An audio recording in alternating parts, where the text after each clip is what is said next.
So how many people, raise your hand if you think this is a form of tie-dye? This shirt right here. Okay, so how many people think that this is a form of tie-dye? Okay, more people, right?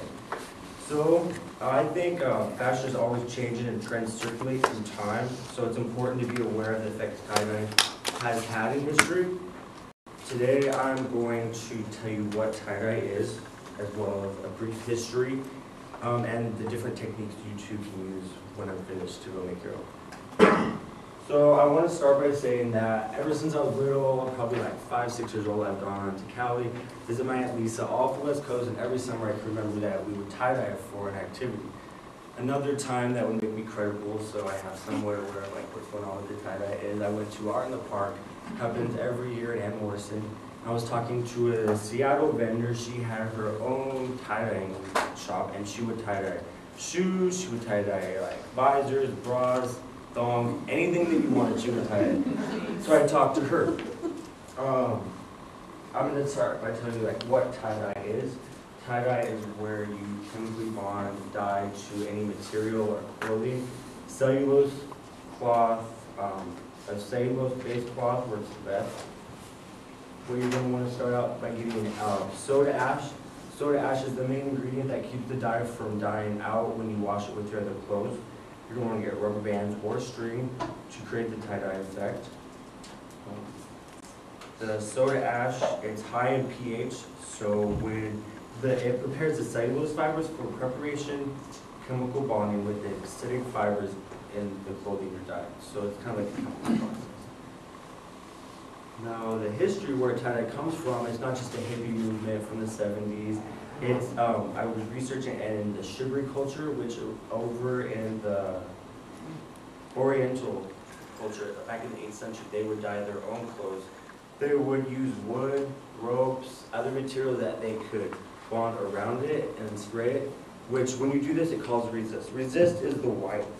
So when any fabric is formed with the dyes you get, that's called resist. So that these Oriental cultures would use that form. Another place they use tie-dye is West Africa, Nigeria. They have renowned Inco dye pits, and they use theirs for their own tribal ceremonies. Now I'm going to tell you like some techniques. There's different techniques in tie-dye. So how you get this circular tie-dye pattern is you get your material, and this right here is called a bound. When you have your bound, you can start with any, that's your basic. So to go from a bound, to get this circular spiral, it's called a wedge. So you go like this, hold it in the middle, and twirl it.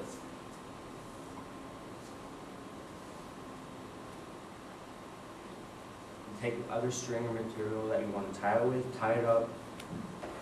That's called the bundle or wedge, the snail or cinnamon bun.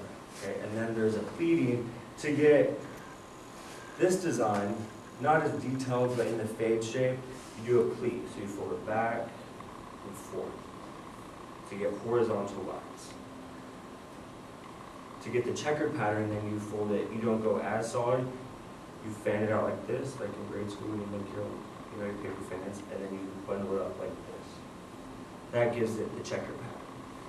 Now I'm going to show you how to make the spiral. Like I said before, you get your clothing material.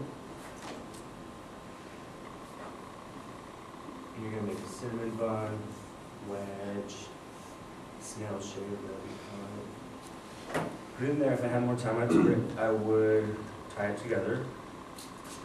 And then you go to town with your dye.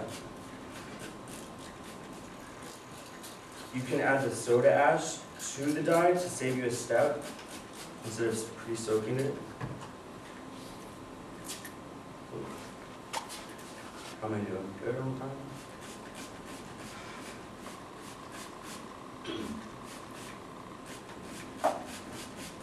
I was going to put this on the board, but I didn't think it'd be very clean.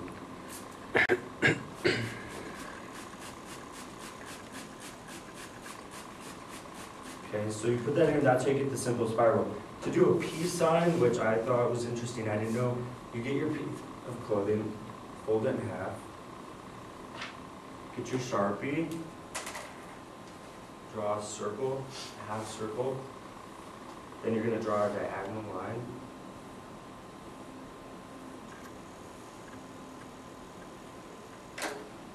Bunch up your material.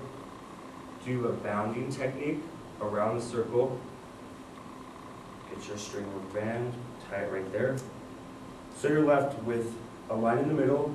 That's what, after you open it, that's going to create that part of the piece. Bundle it up again,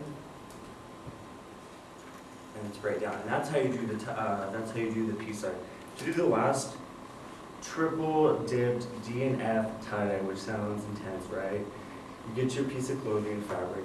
You do a bound, then you do a reverse bound, so you poke it inside. If you have 3 colors, it's called a triple dip. You dip in your first color, then you do more pleats or bounds, your second darkest, and then your last. In conclusion, you now learn what tie-dye is, as well as a brief history. You've seen how you too can make your own tie-dye. Hopefully opening your mind, not just seeing it as like a hippie 70 trend, but it's gone way back in time. Fashion is always changing and trends circulate through time, so it's important to be aware of the effects tie-dyeing has had in history. Now that you know how to make your tie-dye shirts, you too can be a trendsetter. Go get your tie-dye kit.